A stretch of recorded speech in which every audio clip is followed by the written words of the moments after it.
It's the 11th of February. I'm Jerusha Sukhthiarath and you're watching News 24 Live. Now today marks 25 years since the release of our beloved Nelson Mandela from prison and of course the iconic speech that he made on the balcony of City Hall in Cape Town. Now one newspaper front page has looked at that and we're going to look at that a little bit later on. But go on to News 24 Live because we took to the streets of Cape Town and asked you what you were doing the moment Nelson Mandela was released from prison. Let's have a look at the front page of the Business Day. We'll kick it off with Minister goes back on mining agreement. Now, all eyes are on the mining sector because, of course, the mining indaba is happening in Cape Town. We know that Tony Blair was the keynote speaker, and people from the mining industry all around the world have gathered in South Africa to speak about the industry.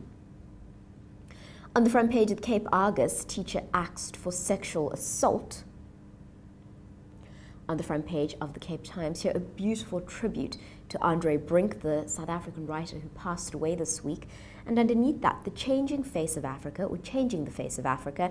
Now we see that there's going to be a real change in the South African media landscape.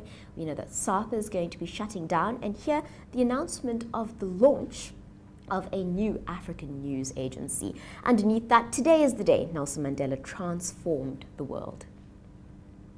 On the front page of Beeld, a story about poison in a fridge. And of course, we know that there's a bit of a scandal going on when it comes to Jack Parow and Ford. You can read more on News 24. On the front page of the Sowetan, ANC rejects Malema peace deal. Now, Pastor Ray Macaulay is trying to broker some type of tenuous peace, at least, between the economic freedom fighters and the ruling party, but it seems it's not going as well as planned. On the front page of The Citizen, here we have Speaker sobs over showdown. EFF leader Julius Malema said yesterday, while Speaker Baleka Mbete was open to a peace deal between the ANC and his party ahead of the State of the Nation address, it has been rejected by the ANC, which brought her to tears. Underneath that, Bob Hewitt, the former tennis star, who's accused of 2 counts of rape at least, is appearing in court. Women who say that he raped them during the 80s and in 1994 are appearing and testifying in court. On the front page of the Star, windscreen vipers, it says. Now, Gauteng officials are trying to figure out a way to deal with what they're saying are windscreen wipers and smash and grabbers. It's probably important to note at this point that just because somebody washes your windscreen at an intersection doesn't make them a smash and grabber. But still, the city is looking into curbing both windscreen washers and smash and grab incidents. Above there, 25 years ago, beautiful picture of Nelson Mandela. And underneath that, the issue that the country is dealing with, Fong Power, it says. Joburg officials uncover illegal power and water connections.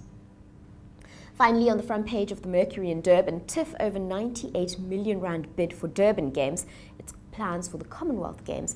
But next to that, an absolutely devastating story from the weekend as a mid-mile swimmer went missing. His body was recovered yesterday. We'll be keeping you updated on these stories and more. Stay tuned to News 24 Live.